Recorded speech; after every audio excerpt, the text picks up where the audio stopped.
In this lesson, we'll create a simple UV layout for the tire. Okay, so we need some sort of coordinates to be able to tell Max how we want to apply our tire tread. So to do that, we're going to do a simple UV map. Now we need to be able to visualize this somehow. So let's go ahead and turn on in our views, show materials in viewport as standard display with maps so that we can see the maps that we're going to be using. Let's go into our material editor. And let's go ahead and in just standard material in the diffuse box here, we're going to go ahead and add a bitmap. And let's go ahead and say OK. And I'm going to just choose tire tread. It's going to be located in your images directory and scene assets. So you can go ahead and load that up if it's not linked properly. Go ahead and say OK to that. And now we need to actually apply it to our model here. So I'm going to go ahead and just select all of these loops all the way across. Do a loop selection, convert that selection. Let's go ahead and grow it. And I want to deselect this back portion here.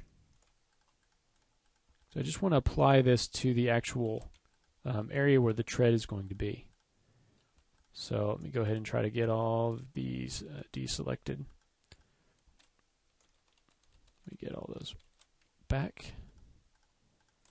There we go. And get all those deselected. So here are the polygons that we're going to be using. So let's go ahead and add this material. Okay. And now let's, with this selection still active, let's go ahead and add a UV map. So I'm going to go down into the modifiers and add UVW map. Okay. I want to use a cylindrical map here in the parameters under mapping. I'm going to add a cylindrical map.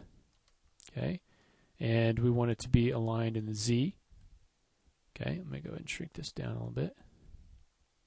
All right, we just want to make sure that we've got our maps on. There we go, we've got our maps on. You can see it's not really doing what we want it to do. I'm going to go in here in our material editor, and under the UVW angle, I'm going to rotate this 90 degrees.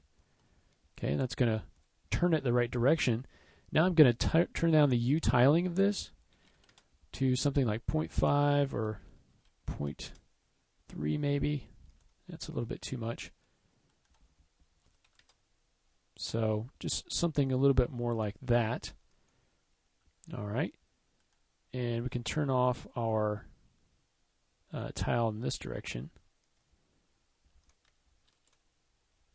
Actually, we want to leave those on. I'm going to go ahead and tile this a few more times in the V now to get the correct scale there.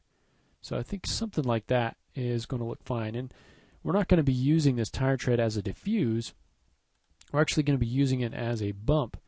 But we wanted to put it in our diffuse so that we could preview this, so we could get our UVs set up the way they need to be. Okay.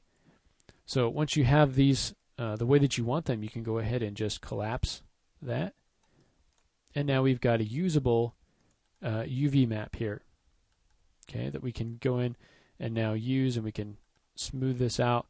And now we can apply our tire tread as an actual bump to the tires. Okay, and we'll look at that, how we can do that when we deal with some of the other material settings. In the next lesson, we're going to go ahead and bring in a kind of a lighting setup that we have. This isn't really a lighting and rendering training title. It's more focused more on modeling, but we're going to get into a little bit of that.